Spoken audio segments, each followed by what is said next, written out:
Salm 49. Per al mestre de cor, del recull dels fills de Coré.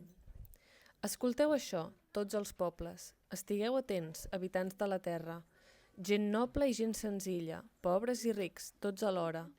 Dels meus llavis sortiran paraules assenyades, del meu cor pensaments madurats amb saviesa. Fixo l'atenció en un cas proverbial, exposo el meu enigma al so de la lira. Per què he de tenir por en dies dolents, quan m'envolta la malícia dels perversos? Venen refiats de la seva fortuna, es glorien de la seva gran riquesa. Quin home en podrà redimir un altre i pagar a Déu el seu rescat? Ni que ofereixi un preu molt alt, s'acabarà per sempre més la seva vida. No comprarà el dret de viure sempre i escapar-se de la mort. Veurà com moren els savis, com se'n van alhora necis i ignorants, i abandonen als altres la fortuna. Les tombes seran la seva casa per sempre, s'hi estaran segles i més segles, ni que els terrenys conservin els seus noms. L'home no dura en els honors, s'assembla al bestiar, de qui no es parla més. Aquesta és la sort dels qui es refien d'ells mateixos, la fi dels qui es complauen en les pròpies paraules. S'aplegaran com ramats a la terra dels morts, la mort mateixa serà el seu pastor. Baixaran de dret al sepulcre, es desfiguraran les seves faccions, la terra dels morts serà el seu palau. Però a mi, Déu em rescatarà la vida, de les urpes del regne dels morts per endur-se'm amb ell. No et preocupis si un home s'enriqueix i acumula una fortuna a casa seva. Quan es mori, no s'endurà res, no el seguiran les seves riqueses. En vida es felicitava a si mateix, tots t'alaben per la teva sort, però acabarà reunint-se amb els seus pares, que no veuran mai més la llum. L'home que viu en els honors i no entén res s'assembla al bestiar de qui no es parla més. Amén. A Colossens 3, versets 1 a 4. Per tant, si vau ressuscitar amb Crist, cerqueu les coses de dalt, on és el Crist assegut a la dreta de Déu. Poseu el pensament en les coses de dalt, no pas en les coses de la terra, perquè vau morir i la vostra vida està amagada amb el Crist en Déu. Quan el Crist, la nostra vida, sigui manifestat, llavors també vosaltres sereu manifestats amb ell en glòria. Amén. El sermó d'avui va de Salm 49, un salm que es dirigeix a tots nosaltres. Sí, també a tu. També a tu. A mi i a cadascú aquí a aquesta sala. Un salm que ja diu des del principi, dirigit a gent de noblesa i gent de classe social baixa. Gent rica o gent pobra. No importa on vius, no importa si has estudiat o no. Jo crec que de fet no importa tant si vius en el temps d'aquest salm o si vius avui dia. Bueno, tots vivim avui dia ara mateix. No importa si és religiós o gens religiós. Perquè a tots ens importa l'enigma del tresor del que parlem. L'enigma del valor de la teva vida. Mirem-ho. En aquest salm, en aquesta cançó, el salmista es pregunta per què se sent amb por. Estan cantant els fills de Coré, alguns salms que comencen el segon llibre del Salteri. Mira, hi ha uns 5 llibres que composen que junts al Salteri. Cançons d'uns fills de Coré que treballen al temple. En aquesta cançó posen en melodia un enigma i un proverbi. I un cop que comença, verset 5, en aquest cas, com teniu al full, pregunta per què he de tenir por. Més aviat, per què m'haig de sentir intimidat? I la causa que fa que aquest creient en aquest salm estigui d'aquesta manera és perquè mirant els altres, que els va molt bé, es pregunta què té a mostrar per la seva vida. Temes que també trobem al Salm 37, que vam veure fa unes setmanes, i també en el Salm 73. Aquí, però, li crea una forma de... es queda intimidat davant d'això. Por. Home, qui no ha vist mai un altre triomfar en la vida i s'ha preguntat com s'ho ha fet? Els rics, com s'ho ha fet? Què faig malament? Oh, mira quina forma física, mira quin atleta, mira quina... Com s'ho fa, això? I sovint, quan mires això, fins i tot li dona una dimensió moral. Què faig malament? Quina disciplina deu tenir aquesta persona? Per tal de fer això, una persona que es veu més sa deu tenir la vida més ben agafada. ostres, la seva casa sempre tan neta, o potser al contrari, aquestes persones són tan tranquil·les, que no s'importen tant per aquestes coses, com s'ho fan? I jo m'angoixo per totes aquestes coses. Com és que els seus fills es porten tan bé? Simplement per comparació, mirant l'èxit aparent en la vida d'un altre, potser que la teva vida sembla perdre una mica de valor. Una persona pot quedar realment atrapada en aquesta manera de comparar. Hi ha però també una altra dimensió que pots experimentar si ets creient com un atac a la teva fe. És l'argument apologètic del secularisme, l'argument pragmàtic. Funciona la teva fe? Què tens a demostrar per la teva fe? Ja t'ha fet millor persona? Ja t'ha millorat la teva vida? Quines proves ens pots ensenyar? Intimidació. I qui és immune a aquesta acusació, sobretot quan qui t'acusa no és qualsevol altre, sinó el teu propi cor, davant la realitat que t'envolta. M'agradaria continuar una miqueta més amb aquest tema, perquè jo crec que a l'Església també hem de vigilar, que podem fomentar aquesta manera de pensar. Volem que la gent ens miri i pensi, ostres, aquesta gent, d'aquesta església, aquesta gent de fer, mira, quin bon rotllo, jo també voldria això, aquesta comunitat. Pensem que ens toca ser l'aparador de Déu, no? Una església atractiva de la qual no cal avergonyir-se. Superrellevant, una església terapèutica centrada en arreglar-te la vida ara aquí. Aquesta església és superrellevant, aquí ja veuràs. Potser no pensa així, però es nota també, fins i tot, en com ens agrada escoltar els testimonis de gran canvi que d'alguna manera validen la inversió de fe que hem fet. La inversió que hem fet amb la fe cristiana. El qui va superar l'addicció. El qui va ser guarit d'una gran malaltia. Perdona, és fantàstic.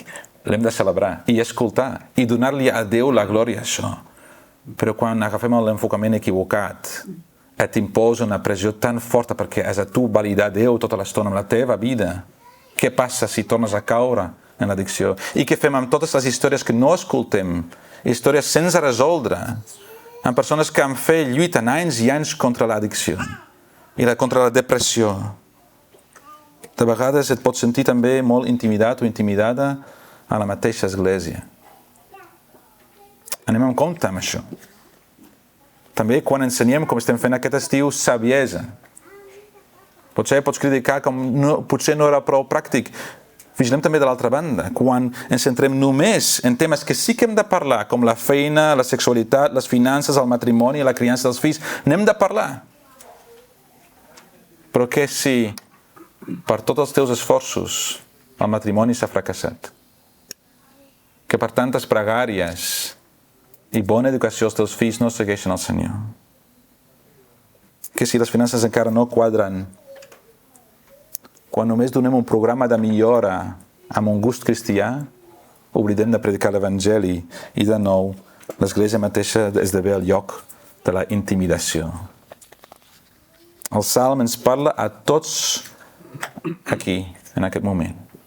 Tots els que ens sentim intimidats o atret a la vida secular. La meva vida ha de tenir sentit ara mateix i aquí. El Salm pot començar amb una circumstància concreta, però com a autèntica literatura de saviesa ens fa pensar en la vida mateixa, en el nostre propi cor i en el veritable valor de les nostres vides. I per això ens posa davant la mort. La mort aquí no és merament un exemple, jo també vull tractar com un concepte abstracte per fer-vos pensar. La mort és real i hi ha alguns aquí també que pateixen dol per la mort d'un ésser estimat. I ens ha de fer pensar perquè molt sovint vivim com si no existís la mort. Vivim com el Salm diu, com necis. Com aquestes persones, com diuen al verset 6, que venen refiats de la seva fortuna, es glorien de la seva riquesa, que pensen que amb el que tenen poden posposar la mort, com a mínim distreure's de la mort. Allò que han acumulat s'ha convertit en la totalitat de la seva identitat i la seva seguretat. Coses potser molt bones, no necessàriament dolentes, però quan acaben sent el teu últim tresor, el més gran tresor, et desumanitza, ens tornem com el Gollum en el Senyor dels Anells, no? Defensem a qualsevol cost, vivim amb por i amb angoixa, perdent la nostra dignitat ens consumirà. Ens semblem cada més al bestiar de qui no es parla més, perquè no es poden guardar aquests tresors. I d'aquesta manera el Salm desmunta cada vida construïda sobre l'aparent èxit de cases, riqueses i reputació. Aquesta és la vanitat del món i la insensatesa del secularisme. La mort, però, hi posa punt final. Què diu el verset 18? No, perdona, aquí, versets no coincideixen entre la versió que tenim. Verset 17, en el vostre full, quan es mori no s'endurà res, no els seguiran les seves riqueses. Per molt ric ets, li preguntem, no? És una persona mort, i què ha deixat? I la resposta sempre és tot. Tot ho ha deixat.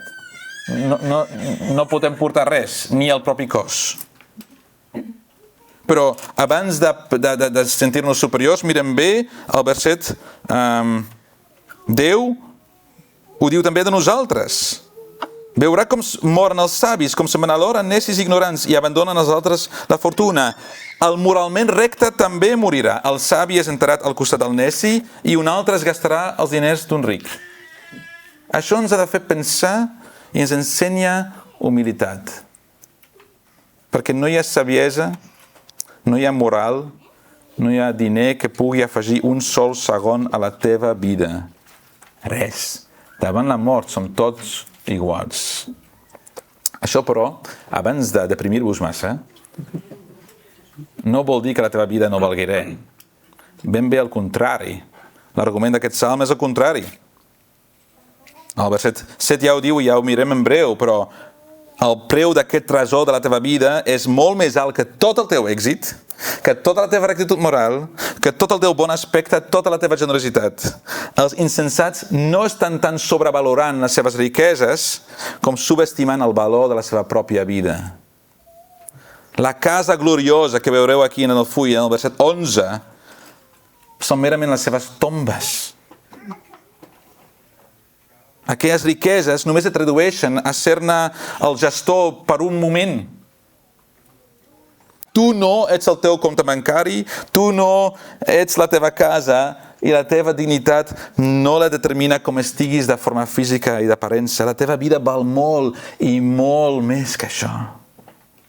I mesurats contra aquest preu, el ric i el pobre estan al mateix nivell, en deute sense poder pagar per la vida. Ningú, ens diu el verset 7, no pot pagar per la seva vida ni per la d'un altre. Ningú no pot pagar el rescat.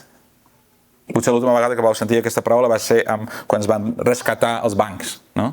Es van ficar en un lío tan gran que necessitaven ajut des de fora com per rescatar-los. En el temps del Salm segurament estan pensant en un rei enemic que en la batalla és capturat. I perquè el seu poble el pugui recuperar han de pagar un preu molt alt. I llavors el tornen a lliurar. Ho coneixem el dia d'avui encara amb el sistema de fiança a les presons. Sí? I el que diu el Salm és que al nivell més profund, més existencial, cap de nosaltres no pot rescatar ningú. La fiança per la nostra vida està fixada en una xifra que ningú al món no pot pagar. El valor de la nostra vida també és el valor del nostre deute. A la Unió Europea, per càlculs de política i seguretat, es calcula que una vida humana estadística valora entre 8 i 9 milions d'euros. Això ho fan servir a l'hora de fer certes polítiques de seguretat, vial i altres. Una vida humana estadística val entre 8 i 9 milions d'euros. La Bíblia diu que la vida humana té un valor incalculable. Cada vida humana, no la vida humana estadística, no només la gent de l'Occident, no només els rics. Cada vida humana és impregnada de dignitat inestimable. Vam ser fets a l'imatge de Déu i és aquesta la visió bíblica que va portar-nos a la convicció que hi ha sota dels drets humans universals que diu el primer article, tots els éssers humans neixen lliures i iguals en dignitat i en drets. La vida és digna no perquè nosaltres ho vam decidir, no hi ha cap científic que ens ho pugui demostrar perquè és digna la vida humana, sinó perquè Déu l'ha donat la seva dignitat, perquè va ser creada la vida humana per reflectir el valor de Déu, la glòria de Déu. I això vol dir que l'ús indegut d'una vida donada per Déu, tant en com vivim la nostra vida com tractem la vida d'un altre, ens posa en un deute impagable davant el qui ens la va donar.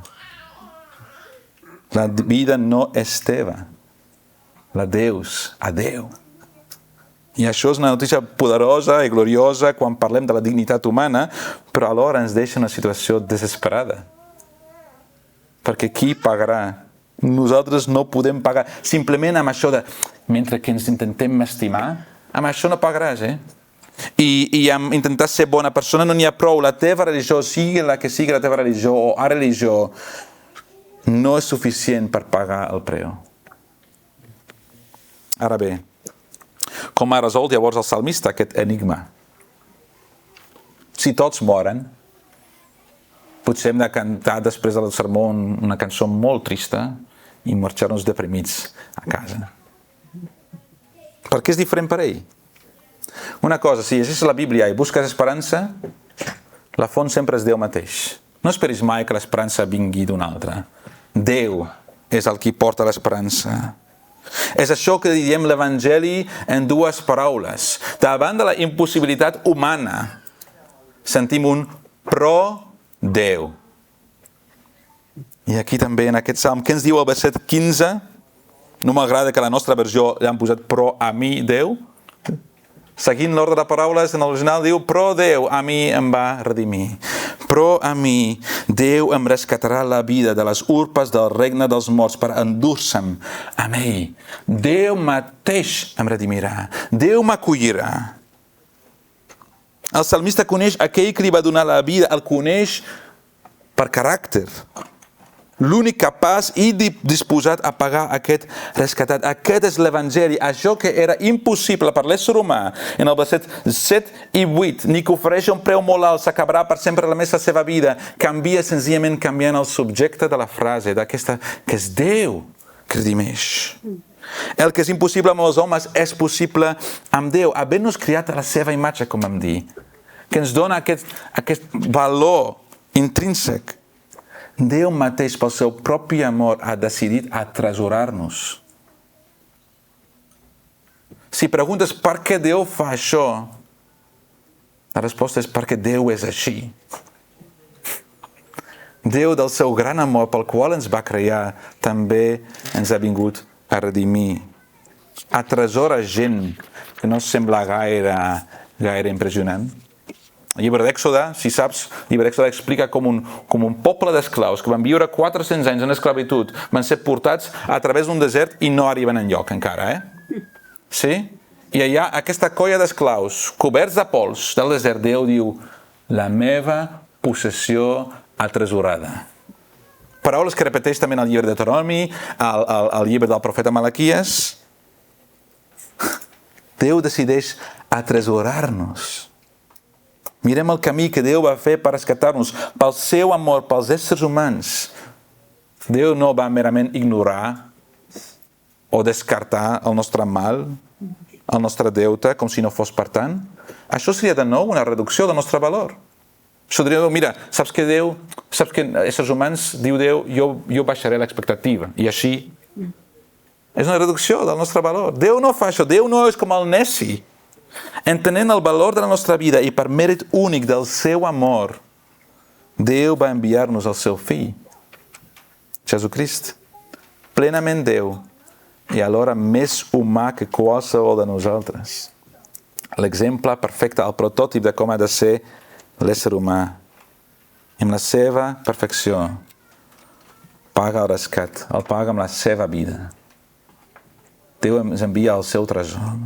Mira, Jesús mateix, crec que Jesús mateix va predicar el Salm 49 en algun moment al seu ministeri. Vam acabar la sèrie per l'Evangeli segons Marc No sé qui se'n recorda, en capítol 8, Jesús diu en algun moment: què et donarà l'home a canvi de la seva ànima? És una pregunta retòrica. Res. Res no pots donar. I la resposta, poc després, en el capítol 10, és verset 15 del nostre Salm.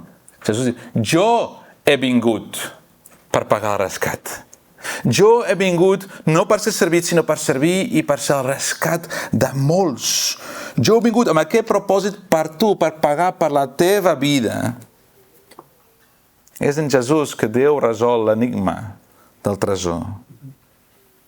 Per molt que tu intentis guardar la teva vida, no pots. Ets horrible. Potser tens molt dons, però això no saps fer. Només aquells qui la perden amb Jesús la guarden. Li dones a Déu llavors. Crec que Jesús diu bàsicament: veniu aquí i moriu a mi. Què és això que vol dir? Dóna'm, diu Jesús, la teva reputació. Dóna'm la teva aparença. Dóna'm els teus diners, el teu èxit o la semblant manca de tot això. I quan ho fas, d'alguna manera, el pitjor pronòstic d'aquest salm ja t'ha passat?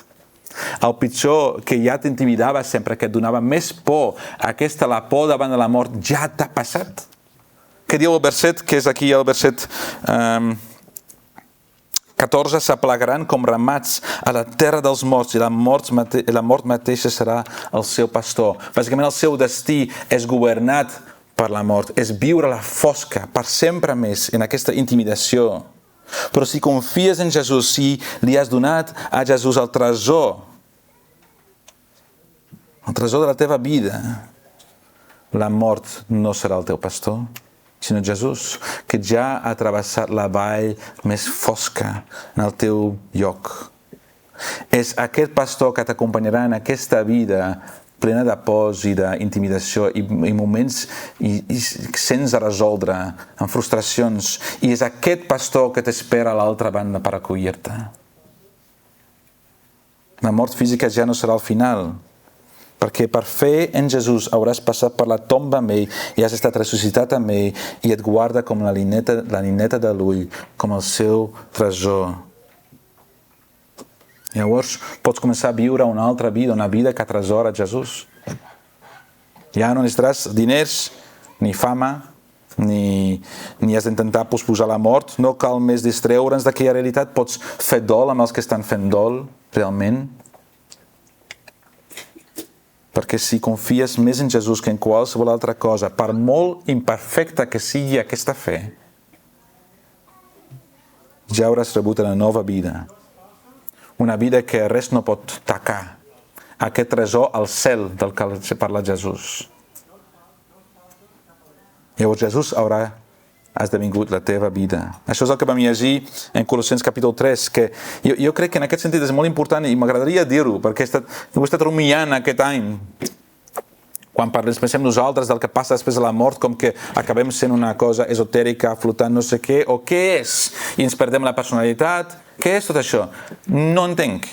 Una cosa que sí que sé, en base d'aquest text i del que ens diu el Nou Testament, és que tot allò que és únicament teu, tot allò en què tu, a la teva manera particular, vas ser creat a la imatge de Déu i estàs sent ara renovat a la imatge de Crist, tot això està guardat amb seguretat amb Jesús en Déu.